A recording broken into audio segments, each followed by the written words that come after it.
बताइए ना। হ্যালো ভাইজান, শালি কয় কি রে? হ্যাঁ বল। তুই কোথায় বে? এটিএম এসেছি টাকা তুলতে। আয় বাগানে আয়। ফোন রাখ, আমি যাচ্ছি।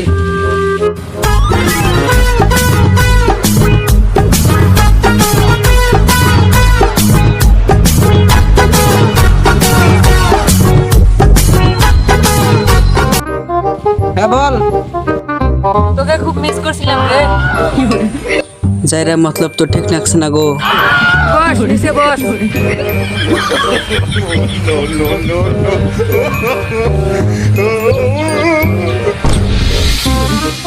এত জায়গা বাদ দিয়ে আমাকে জঙ্গলে কেন ডাকলি, এটা আগে বল। পাশে আছে ধান খেত, আরে পাশে আছে ধান খেত, ধান খেতে ফেলে। থাক থাক, আর বলতে হবে না, আমি বুঝে গেছি।